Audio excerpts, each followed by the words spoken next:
This is the Widow Podcast, and I am Karen Sutton, the Widow Coach. I'll be supporting you through the loss of your life partner so you can find a more positive way through your grief. I want to give you hope after loss and to know that when you are ready, you can create a meaningful life for yourself with the help of me, Karen Sutton, and the Widow Podcast.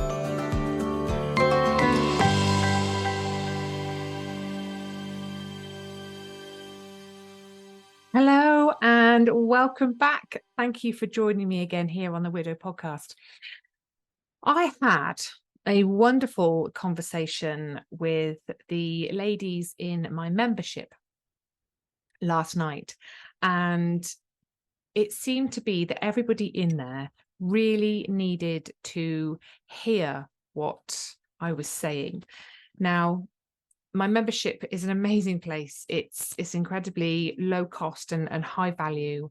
And I hold sessions over Zoom 3 or 4 times a month, but I go in every Monday and into the Facebook group, and we have a little discussion, a little reminder about something that's important in our grief journey.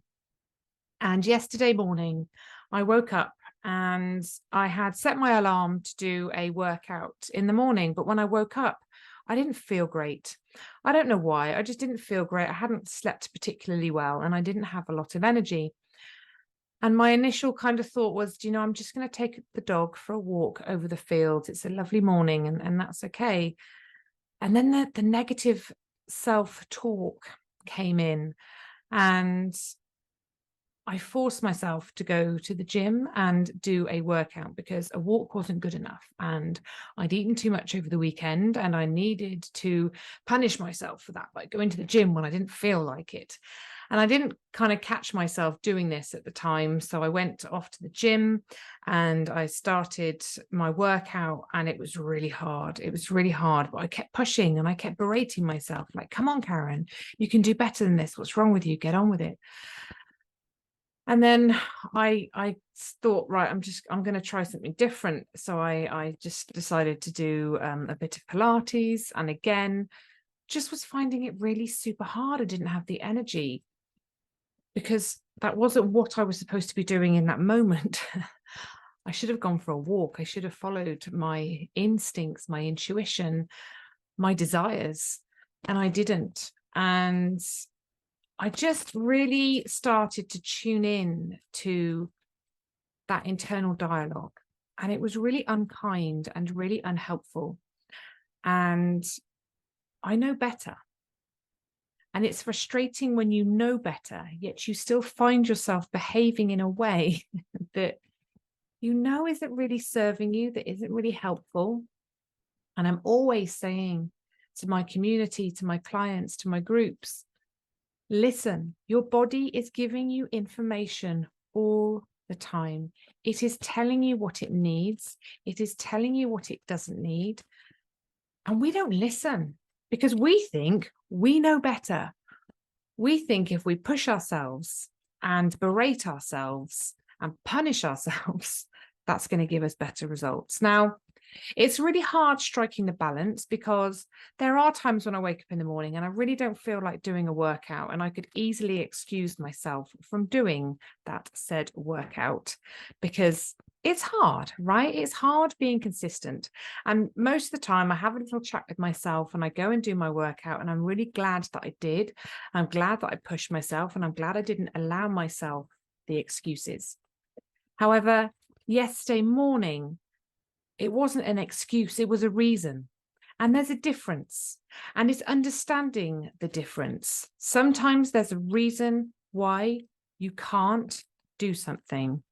Sometimes you're just making excuses because it's a little bit hard, and it's being really honest with yourself, and it's really understanding the difference between the two. How do we learn that? Really just from creating that awareness, from really listening to our bodies, really just taking that time to stop in a moment and ask yourself, what am I feeling right now? And what would be the kind thing to do for myself? And sometimes that is to push yourself and go and get the exercise because you know you'll benefit from it. Sometimes it's saying, do you know what? I'm really actually not feeling great. And I'm going to do something else instead, whether that is a walk or a meditation or a cup of tea in the garden. It's okay. You're not getting it wrong. Now, I'm talking about exercise here, but this relates to all areas of our lives. We put a lot of pressure on ourselves and we have a lot of ideas around what we should be doing, what helps us. And that's great because, I think to learn and to grow and to understand about what helps us, we try new things, we do new things, and we see how that feels. And it's good to set yourself a goal. When you go to bed at night, think, I'm going to wake up in the morning, I'm going to do some journaling, I'm going to get up and meditate, I'm going to get up and exercise, or tomorrow I'm going to get this job done because it's been on my to-do list for so long, and maybe tomorrow I'm going to answer a couple of emails because they've been sat there a while and they're playing on my mind a little bit. And then when that time comes, as life does, it may not be the right time, but because you've already told yourself that's what you're going to do, there's a feeling of failure, of getting it wrong, of not being good enough, of being pathetic, and that negative internal chatter fires up. And we judge ourselves, we criticize ourselves, we put ourselves down. Wherever you are in your journey, whatever is going on for you right now, I really want to invite you to take a moment to just stop. Just stop. Just take a deep breath.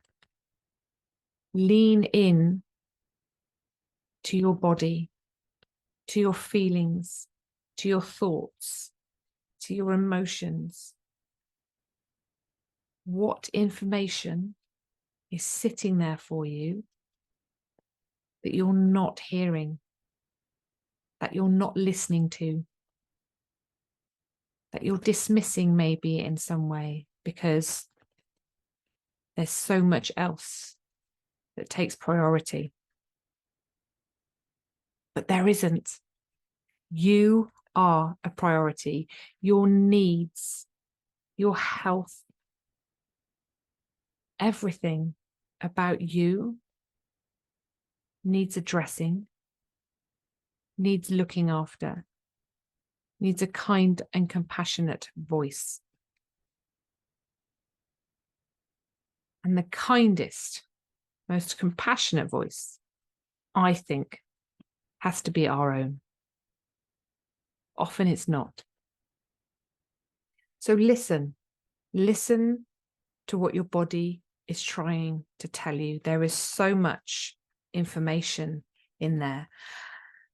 And let's stop trying to be perfect all the time, which is what I was doing yesterday. I was like, it's Monday. I've got to get up. I've got to start the week strong. I've got to go and get some exercise. And it was awful. It was awful. And I didn't feel great all day either. I had zero energy. I was very tired. I felt really lethargic. I wasn't very productive.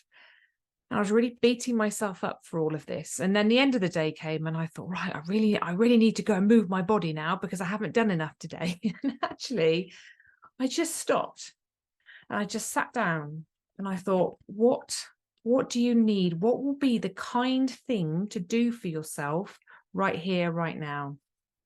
And I just listened and I gave myself options.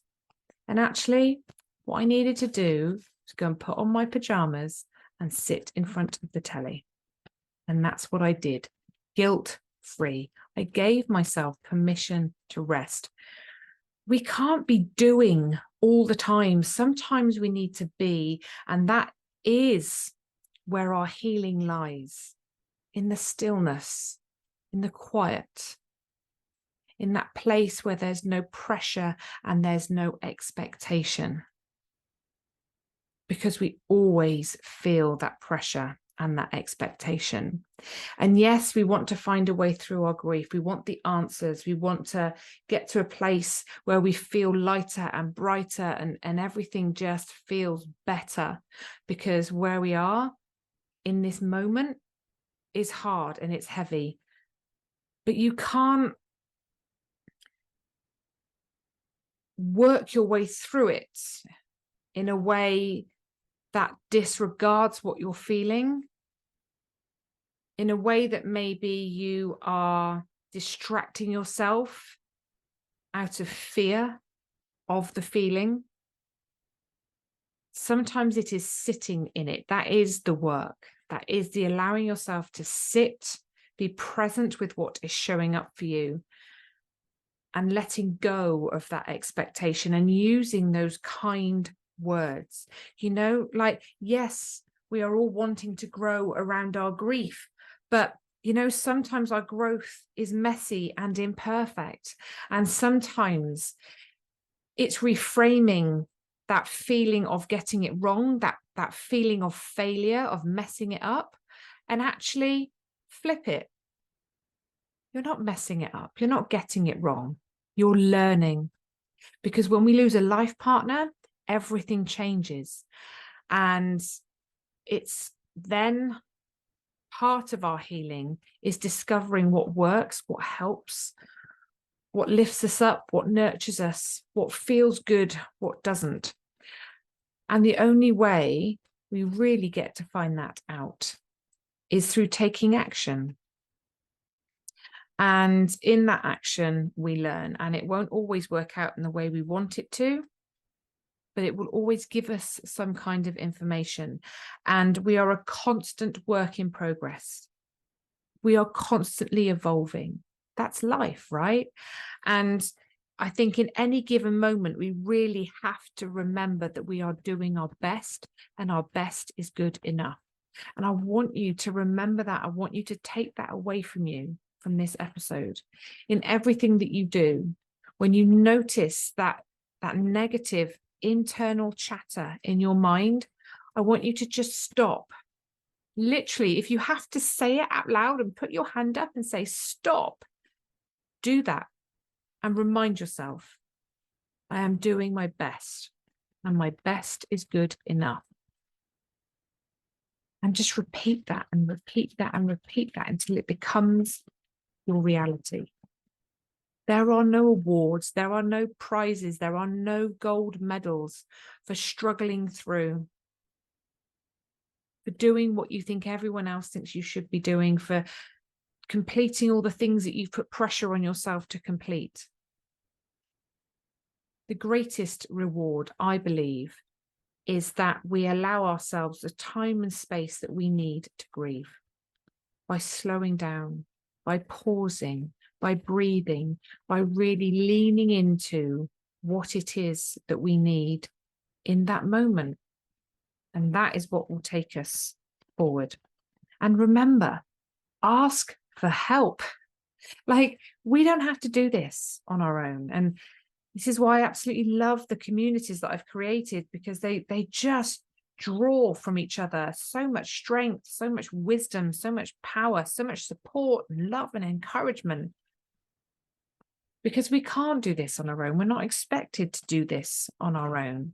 But what we can do is reach out and ask for help. You're not always going to get everything right. You're not always going to get the results that you wanted to get. But when the chips are down, when things get hard, show yourself the same love, kindness, and compassion that you would show somebody that you truly love. Because you will notice how differently you speak to others as to how you speak to yourself. It's hard. Let's not make this harder. Self-love matters. I know it feels a bit woo-woo and a bit weird and a bit uncomfortable, but it is vital, because if you can't learn to support yourself, to love yourself and show up for yourself, this journey is going to be a lot harder than it needs to be. Now, There are some words and phrases that we use a lot in our grieving journey, and we have to be really careful what we're saying to ourselves. We have to be really careful, because the words that we say become our reality. So, for example, if you keep saying, I can't do something, that is your truth. You won't do it because you've told yourself that you can't do it. And then your brain will go out there and look for all the evidence that you actually can't do it. And you will find it, because we can find evidence to back anything up. And if that's your story, your brain wants to be right, it will find the evidence to back that up. However, if you change the words, if you change the narrative, you are creating a different story, a different belief system, and your brain will then go and look for the evidence to back that up. And then that will become your truth, and that will become your reality. So instead of saying, I can't, say, I will figure it out. Because that's exactly what you do. You figure it out. Maybe you can't right now, but you will learn. And that is like magic, because you can do anything you want to do.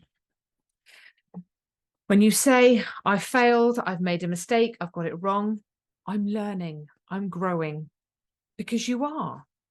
You can't get it wrong. You can't fail. You're trying to find your way in this new life.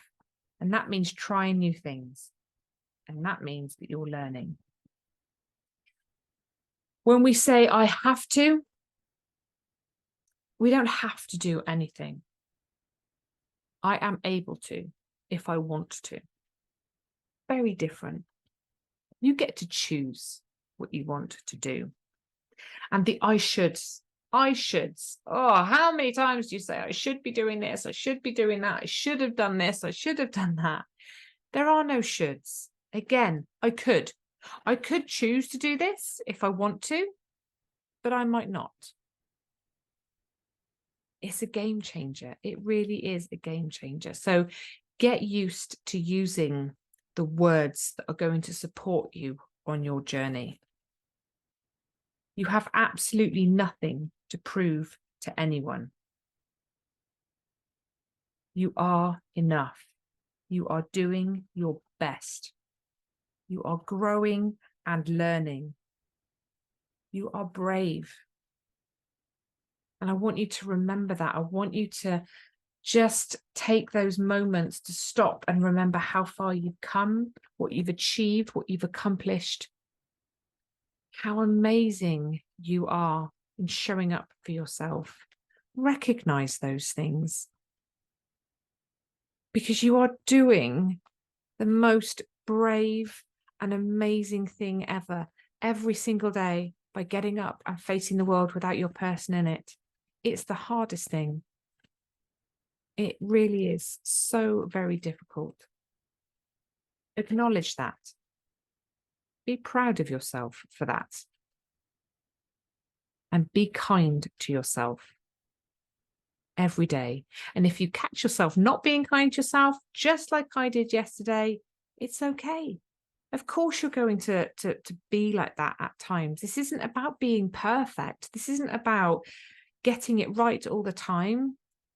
It's just about creating that awareness. And when we recognize that we're doing things that aren't supportive, that aren't kind, we can stop. We can change the narrative. And we can tell ourselves a different story so that it feels kinder and more nurturing. I hope that has helped. If this episode has resonated with you, it has helped, it has given you something to think about, please like, share, subscribe, leave a review, share it in any groups you're in. It really helps me to reach more people that need to hear what we are talking about here on the Widow podcast.